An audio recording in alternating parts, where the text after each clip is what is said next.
by J. Wdowski. Copyright 2025. Part 4. 40 years earlier. The bunker was 100 feet below the surface.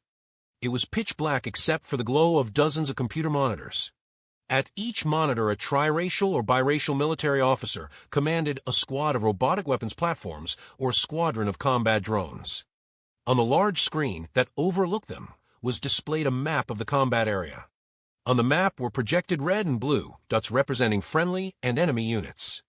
A handful of pockets that consisted of blue dots were each surrounded by dozens of red dots. Information from friendly units and satellites above fed the screen real-time information of the active battlefield.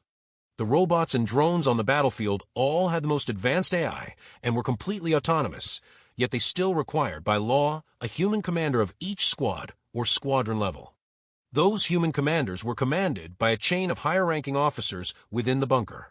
Their commanding general was receiving her commands from the Great Mother back in global capital. Most in the military were officers. Most soldiers were machines. The enlisted man, the grunt, had become almost extinct in the Grande Army of the Great Mother. Prime Sergeant Corbyn York and his squad of human combatants were a very rare breed of men. Like the machines on the battlefield, they too had a triracial commander, Annabelle's father. Bronze Lieutenant Michael Ease. Corbyn placed his right fist over his heart, saluting Bronze Lieutenant Ease. Reporting in, sir. At ease, Sergeant. As he gave a responding salute. We have both been summoned by the general. At that moment, a major opened the door to the general's office. The general will see you both now. They walked into the office. A triracial female in her late 50s was behind a large oak desk filling out papers handed to her by her attaché. A 21-year-old attractive female bronze lieutenant straight out of the academy.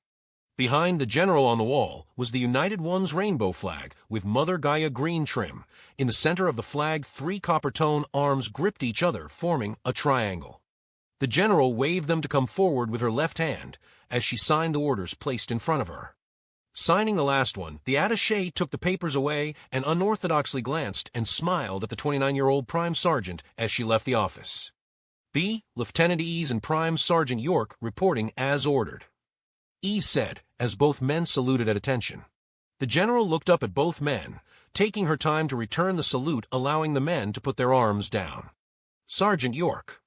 Her voice was rough from years of barking orders. Yes, General. Still at attention. She stood and walked around her desk, leaning her PQ on the front edge. She partially sat as she looked Corbyn over.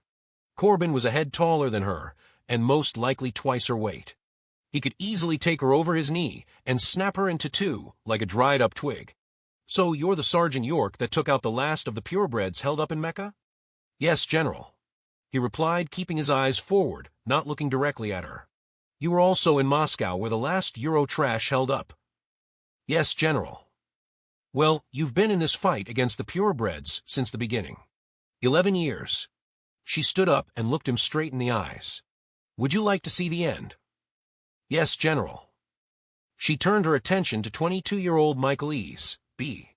Lieutenant Ease, you and our war hero Prime Sergeant York are going to end this war. Yes, General. Annabelle's father responded. At ease, gentlemen. She returned back behind her desk. Both men stood at ease. She pointed at a location on an old-fashioned hack-resistant paper map. This is where the last of the pure-bred Han Chinese and Korean leaderships are held up. As I am sure both of you noticed on the campaign map outside, our robotic and drone units are encircling and finishing off their last pockets of resistance. This one section, though, our combat robots cannot penetrate.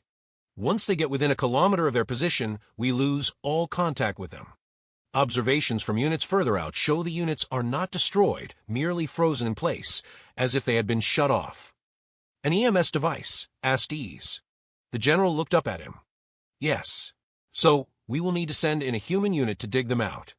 Do the job the robots cannot, or at least take out their EMS generator so the robot grunts can go in and finish them off.